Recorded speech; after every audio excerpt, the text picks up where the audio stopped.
اس کے بعد اجارہ کانٹریکٹ ہے. بعض اوقات اسلامک بینک کے سامنے ایسا کسٹمر آتا ہے جس کو پوری چیز نہیں چاہیے ہوتی ابھی، یا اس کی ویلیو بہت زیادہ ہوتی ہے، تو اسلامک بینک اس کے لیے دوسرے طریقے اختیار کرتے ہیں. مثلا فرض کریں آپ کو گھر چاہیے، تو اسلامک بینک اس کو، یا بعض اوقات کار، دونوں طریقے کرتے ہیں. تو کار کو کبھی مرابع کانٹریکٹ سے کرتے ہیں کچھ بینک، اور اب بینکوں نے آہستہ آہستہ اس کو اجارے کی طرف لے ہیں. اجارہ کانٹریکٹ یہ کرائے کا کانٹریکٹ ہے. ایکچولی اجارہ میں کوئی میں شے نہیں خریدتا، اصل میں اس کا یوز آف رکھ خریدتا ہوں. اس کا جو فائدہ ہے جو over the period of time spread ہوتا ہے، میں وہ خرید لیتا ہوں آپ سے، اور آخر میں شے کی ملکیت مالک کی طرف واپس لوٹ جاتی ہے. اجارہ کانٹریکٹ میں جو رسک آف دی ایسٹ ہے وہ ہمیشہ اونر کی طرف رہتا ہے. خدا نہ خاصہ زلزلہ ہے، مکان ٹوٹ جائے، ظاہر ہے کس کا نقصان ہوا ہے؟ مالک مکان کا، رینٹی کا نہیں ہوتا. تو وہ صرف اس کی یوز آف ریٹ جو ہوتی ہے اس کی پرائس پے کر رہا ہوتا ہے. بعض لوگوں نے اس میں مکس اپ کیا ہے کہ بھائی سود میں بھی آپ یوں کہہ لیں کہ منی کی یوز آف ریٹ ہے. یہ 2-3 پہلوؤں سے اس میں مسائل ہیں. ایک موٹا سا مسئلہ یہ ہے کہ یوز آف ریٹ اس چیز کا میں سیل کر سکتا ہوں جو اپنی اوریجنل حیثیت برقرار رکھتا ہے. مثلا میں کہوں یہ آلو ہے، آپ جا کے کھاؤ، یہ ٹماٹر ہیں کھا لیں، اس کا کرایہ دیں. It doesn't make any sense. وہ پروڈکٹ جب میں کنزیوم کروں گا ختم ہو جائے گا، اس کے یوز آف ریٹ جیسے ہی کھایا جائے گا وہ ختم ہو جائے گا، کیونکہ وہ اسپریڈ نہیں ہے لانگ ٹرم پہ. ہاں اگر فرض کریں آپ ایک پینٹر ہیں اور آپ کو اپنی کسی سیمینار میں یا کسی مطلب پینٹنگ کی جو وہ ہو رہا ہے، کیا کہتے ہیں اس کو، فیسٹیول وغیرہ ہے، وہاں جا کے اپنی پینٹنگ دکھانی ہے، لیکن اس میں 1 کلو آلو کہیں لگنے 1 گھنٹے کے لیے آپ کو، اور آپ یہ ٹھیلے والے کے پاس جائیں، یار یہ مجھے 1 کلو آلو دے دو، میں تمہیں اس کا رینٹ دوں گا، 1 گھنٹے بعد واپس کر دوں گا ایز اٹ از، کیونکہ میری تصویر میں لگنے ہیں یہ 1 گھنٹے کے لیے. اب اس آلو کا وہ آپ سے کرایہ لے سکتا ہے. آپ نے اس کا ایک ایسا یوز آف ریٹ کریٹ کیا جس میں وہ کنزیوم ہو کے ختم نہیں ہو رہا.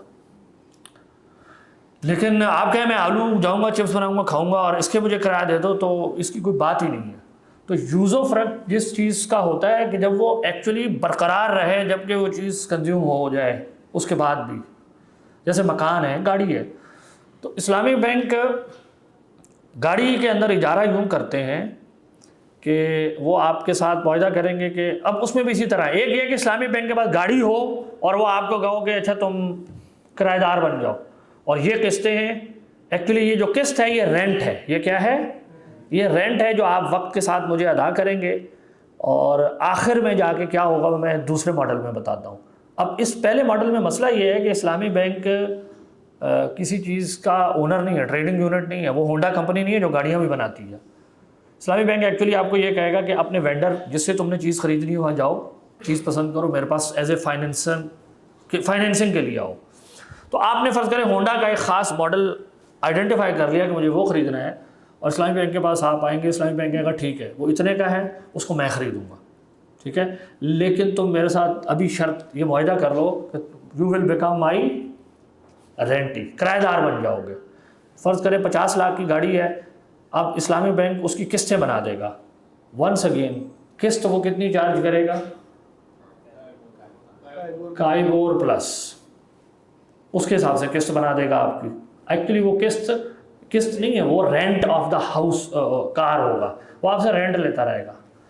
گاڑی کی ملکیت ہے بینک کی. خدا نہ خواستہ گاڑی کو کچھ ہو گیا تو نقصان ایکچولی کس کا ہو رہا ہے؟ کیونکہ وہ اونر ہے اس کا. یہ فرق ہے کنونشنل. اچھا 12. اب آپ نے فرض کرے 5 سال کے لیے کہا تھا کہ میں کرایہ دار بنوں گا. 5 سال کے بعد کنونشنل بینک میں گاڑی کس کی ہو جائے گی؟ کنونشنل بینک نے آپ کو گاڑی نہیں دی تھی، کنونشنل بینک نے آپ کو 50 لاکھ روپے دیے تھے. اس نے کہا تھا میں تم سے اتنا سود لوں گا جو 70 لاکھ بن جائیں گے، تم مجھے 5 سال میں 70 لاکھ دے دینا. گاڑی کس کی ہو جائے گی؟ گاڑی پہلے دن سے آپ کی، وہ اس نے پلیجنگ کے طور پہ اپنے لیے رکھی ہوئی ہے، آپ اونر بنتے ہیں. ٹھیک ہے، یہاں پر کس کی ہے گاڑی؟ پہلے دن ہی بینک کی گاڑی ہے. 5 سال بعد آپ کرایہ دیتے رہے. 5 سال کے بعد گاڑی کس کی ہو گئی؟ اب کانٹریکٹ کو پیرالل کرنا ہے. ظاہر ہے میں اسلامی بینک کے پاس تو نہیں جاؤں گا پھر، کیونکہ 5 سال بعد وہ گاڑی پہنچ گئی کنونشنل بینک میں، وہ گاڑی میری. اب اسلامک بینک کے پاس جو گاڑی آ گئی اس کے پاس اسلامی بینک کیا کر سکتا ہے؟ ظاہر ہے اس کے پاس چند آپشن ہیں. ایک آپشن یہ ہے کہ وہ مارکیٹ میں جو بھی اسی وقت اس کی پرائس ہے اس میں جا کے بیچ دے، پیسے رکھ لے، کیونکہ بینک کو گاڑیاں رکھنے میں کوئی دلچسپی نہیں ہے. اچھا یہ بھی تو بینک کر سکتا ہے کہ وہ گاڑی ڈیپریشیٹڈ پرائس پر اسی کسٹمر کو بیچ دے جس نے اس کے ساتھ پہلے دن معاہدہ کیا تھا. تیسرا آپشن یہ بھی کر سکتا ہے اسلامی بینک ہے میں تمہیں یہ گاڑی گفٹ کروں گا آخر میں. بھائی اس کی چیز ہے نا, گفٹ کر سکتا ہے, آپ روک لیں گے اسے؟ نہیں روک سکتے. تو اسلامک بینک ان دو میں سے کوئی آخری دو میں سے کوئی ایک آپشن اختیار کرتا ہے. پرائس یعنی اپنے کانٹریکٹ کو ایکولی اٹریکٹیو بنانے کے لیے یا وہ گفٹ کانٹریکٹ پہلے دن ہی کر لیا جاتا ہے کہ پہلے میں گاڑی خریدوں گا, تم اس میں رینٹی بنو گے, آخر میں تمہیں وہ ہبہ کروں گا. سو دس از دا ہول کانٹریکٹ کہ جس میں اجارہ contract becomes actually a financing tool at the end of the day. اب اس میں بھی اسی طرح کے اعتراضات ہیں کہ آپ کر کچھ نہیں رہے, وہ جو کہہ رہے تھے کہ ہیلے وغیرہ ہیں, واقعی یہ ہیلے ہیں یا نہیں یہ ایک الگ بحث ہے. تیسرا ماڈل وہ ہے جس کو کہتے ہیں ڈیمینشنگ مشارکہ. ڈیمینشنگ مشارکہ کا مطلب یہ ہے کہ جب بہت زیادہ اماؤنٹ کی چیز آ جائے اور رینٹ نہیں, تو اسلامک بینکوں نے بائنگ اور رینٹنگ کو اس میں اکٹھا کیا ہے. فرض کریں آپ ایک گھر خریدنے جاتے ہیں, اس کی ویلیو 1 کروڑ روپے ہے فرض کریں, یا 2 کروڑ ہے, تو اسلامک بینک کہے گا اچھا میں ساری فائنینسنگ تو تمہیں نہیں دوں گا, 75% تک دوں گا, 25% تم بھی ڈالو تاکہ تمہیں بھی رسک محسوس ہو. تو فرض کریں ایگریمنٹ ہو گیا, اسلامک بینک کہتا ہے میں 1.5 کروڑ دے دوں گا, آپ 50 لاکھ لیں. You by a house, both parties become owner. آپ 25% کے مالک بنیں گے, اسلامک بینک 75% کا مالک بنے گا. اب آپ جو قسط ہے نا, جو کنونشنل بینک والا جو ماڈل ہے, وہاں تو جو ہوتا ہے 2 کروڑ روپے قرضہ ملتا ہے یا 1.5 کروڑ قرضہ ملتا ہے, اس پہ سود لگ لگ کے جو بھی اماؤنٹ بنتی ہے. اسلامی بینک کا نے اس کا پیرالل یوں بنائیں گے, وہ کہیں گے کہ آپ جو 50 لاکھ کے مالک ہیں, میں 1.5 کروڑ کا مالک ہوں, تو یہ جو میرے 1.5 کروڑ ہے نا, اس کو میں ڈفرینٹ یونٹس میں ڈیوائڈ کر دیتا ہوں. فرض کریں آپ نے کہا میں 20 سال کے لیے فائنینسنگ چاہتا ہوں اور میں منتھلی پیمنٹ کروں گا, تو 20 سال منتھلی کتنی ہو گئی, 240. تو وہ اپنے 1.5 کروڑ کو 240 سے ڈیوائڈ کر کے یونٹس میں کنورٹ کرے گا. تو وہ کہے گا کہ ہر مہینے تم نے مجھ سے اس 1.5 کروڑ میں سے 1.5 کروڑ ڈیوائڈیڈ بائی 240 کتنے بنتے ہیں, کیا رقم بنتی ہے, جو بھی وہ رقم آتی ہے, فرض کریں کوئی چلے 70,000. تو وہ کہے گا 70,000 روپے تم ہر مہینے مجھ سے کیا کر رہے ہو, اونرشپ خرید رہے ہو. یو ہیو ٹو پے 70,000 پر month to buy my share in the asset. میرا جو شیئر ہے اس پراپرٹی میں مجھ سے خریدتے جاؤ گے ہر مہینے 70 روپے کے حساب, 70,000 کے حساب سے, یہاں تک کہ 20 سال میں یہ 70,000 جمع ہو کے کتنے بن جائیں گے, 1.5 کروڑ. تو آخری جب تم پیمنٹ کرو گے اس میں سے جو 70,000 ہیں وہ پے کر کے تم پورے مکان کے مالک ہو جاؤ گے. اچھا آج میں 1.5 کروڑ کا مالک ہوں, میں اگر بینک ہوں تو میں آپ کو کہوں گا اس 1.5 کروڑ کے تم میرے کرایہ دار ہو گئے آج. تو اس 1.5 کروڑ کے اوپر تم پہلے مہینے مجھے کرایہ دو گے.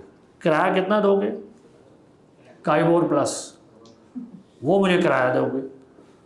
1 مہینے بعد میں 1.5 کروڑ کا مالک نہیں رہوں گا, بلکہ ظاہر ہے جب اس نے مجھ سے 70,000 خرید لیے ہیں یونٹ 70,000 کے, تو میرا شیئر 1 کروڑ 49,30,000 رہ جائے گا. سمجھ میں آ رہی ہے نا بات. اب دوسرے مہینے اسلامک بینک جو کرایہ لے گا وہ 1.5 کروڑ پہ نہیں لے رہا ہوگا بلکہ ریمائنڈر ویلیو پہ لے گا.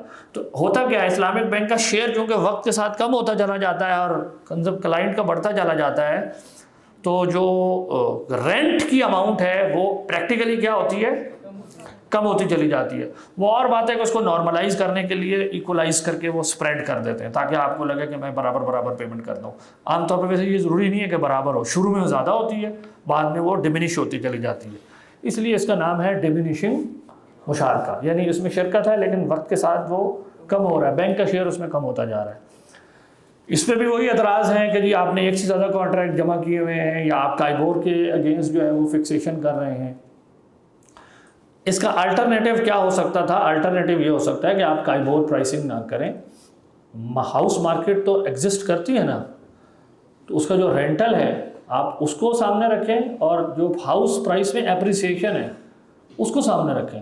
اسلامک بینک یہ بھی کر سکتا ہے کہ وہ کلائنٹ کو کہے کہ آج ہم مکان خرید رہے ہیں, میں 1.5 کروڑ کا مالک ہوں, تم 50 لاکھ کے مالک ہو, 20 سال تک تم مجھے جو مارکیٹ ریٹ ہے اس علاقے کا وہ پے کرو گے، لیکن 20 سال کے بعد جب یہ گھر تمہارا ہوگا تو وہ اس پرائس پہ ہوگا جو اس ٹائم کی پرائس ہوگی، اس میں سے میں اپنا شیئر اکاؤنٹ فار کروں گا۔ میں نے اس پہ ایک ریسرچ کرائی تھی کہ اسٹوڈنٹ کو اسلام آباد کا ڈیٹا لے کے کہ اگر اسلامک بینک یہ والا ماڈل اڈاپٹ کر لے تو وہ بھی ایکولی، بلکہ وہ زیادہ پروفیٹیبل ہے، لیکن once again it requires a different regulatory structure, الگ سے محنت ہے۔ اصل میں اسلامی بینکنگ کے ساتھ یہ کام یہ ہوا کہ ایونچولی اس کو ٹیک اوور کر لیا پروفیشنلز نے۔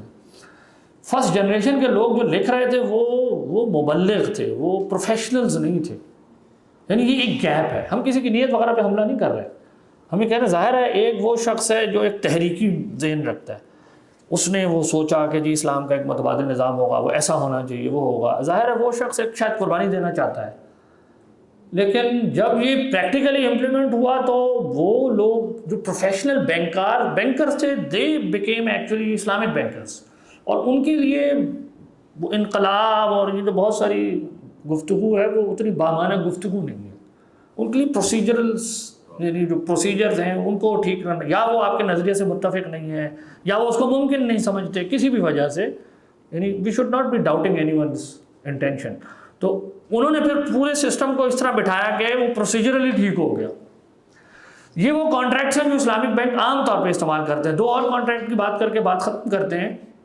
بیع العینہ ہے، وہ جو مدارس کے لوگ ہیں وہ جانتے ہیں، بائی بیک کہتے ہیں اس کو، کہ اسلامک بینک کی لمیٹیشن یہ ہے کہ وہ کیش نیڈز پوری نہیں کر سکتا۔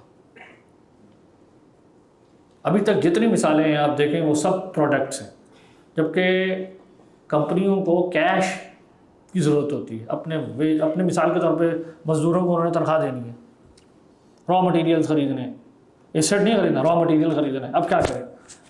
تو کنونشنل بینک تو بہت آسانی سے کہتا ہے یہ لو پیسے پکڑو مجھے سود دو، ختم، قرض کا معاملہ کرتا ہے۔ اسلامک بینکوں کے پاس اس کے لیے کوئی ایکویلنٹ ماڈل نہیں تھا، اور ایک بڑا دلچسپ ماڈل انہوں نے اب بنا لیا، اس کو رننگ مشارکہ کہتے ہیں، باقی وہ مشارکہ ہے بھی یا نہیں، چلو اس پہ بھی بات کر لیتے ہیں۔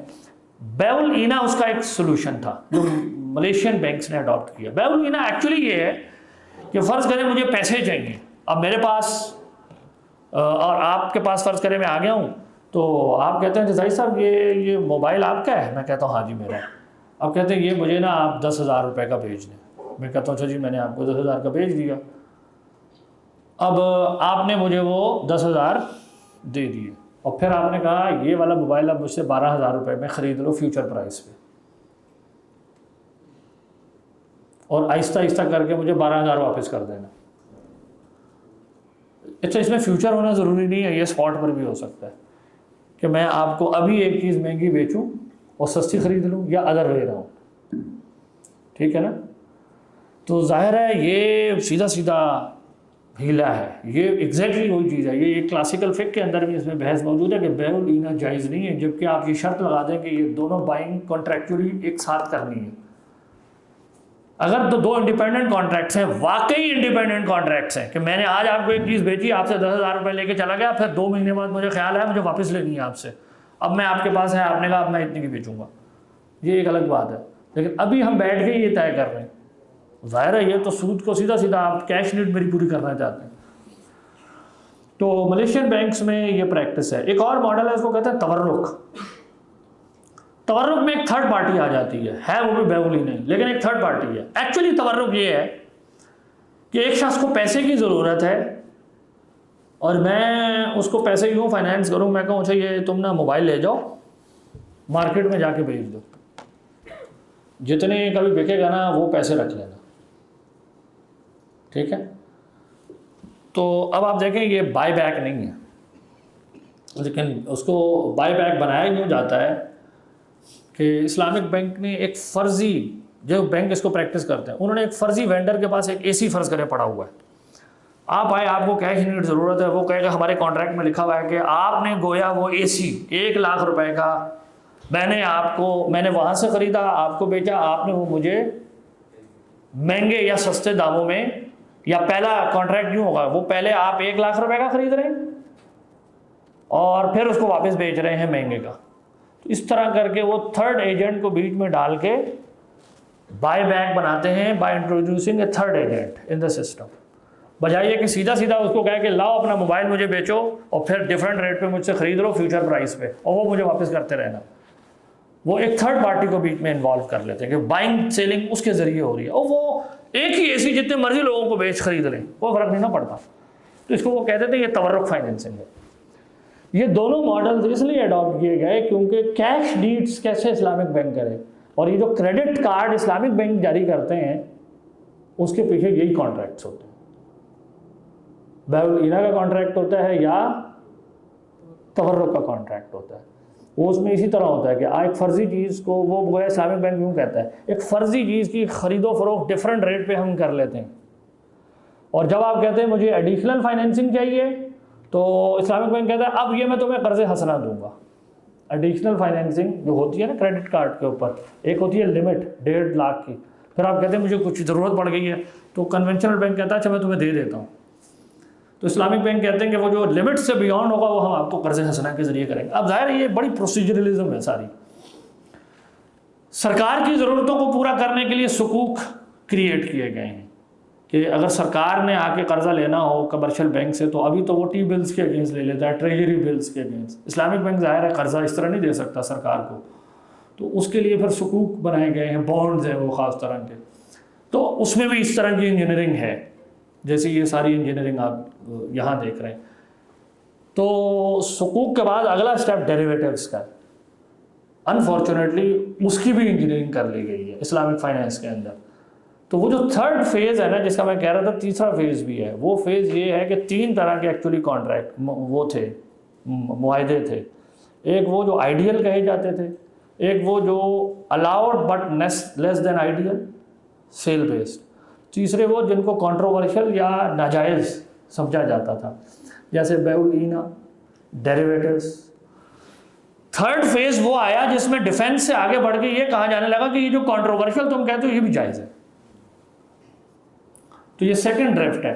تو بہرحال یہ پورا ورکنگ ماڈل ہے اسلامک فائنینس کا. موٹا موٹا آپ کے سامنے ایک نقشہ آیا ہوگا کہ وہ پریکٹیکلی ان کانٹریکٹس کے ذریعے سے چلاتے ہیں. اب اس میں کنکلوڈ کر رہا ہوں کئی طرح کی یہ تنقیدات ہیں کہ مطلب آپ پیوند کاری کر رہے ہیں ایک اور سسٹم کے اندر کیا آپ اسلام کا مقصد حاصل کر سکیں گے یا نہیں کر سکیں گے. یہ ایک بحث ہے. دونوں طرف سے بات کی جا سکتی ہے. ایسا نہیں ہے کہ صرف ایک ہی طرف سے ہے کیونکہ یہ جو ایک بہت ہائیسٹ لیول پہ بیٹھ کے تنقید ہے کہ اسلام کا ایک پورا ایک اپنا نظام ہے تو اسلام کا اتنا بھی یعنی وہ نہیں ہوتا کہ اسلام نے ہمیں دیا ہوا ہے اور ہر چیز کی ڈیٹیل دی ہوئی ہے. بہت سارا اوور لیپنگ ایریا ہوتا ہے اور اسی وجہ سے علماء اتنی اس میں انگیجڈ ہیں. اور ہم اپنی تاریخ میں جا کے دیکھیں تو وہ بھی ایسے ہے. تو بعض تنقیدات ہم نے اسلام کے نام پر ایسی کی ہیں کہ ان کو میں کہتا ہوں اوور ڈیولپڈ کرٹیسزم ہے. اوور ڈیولپڈ کرٹیسزم کی کمزوری یہ ہے کہ وہ آپ کو کچھ کرنے کے قابل نہیں بناتی.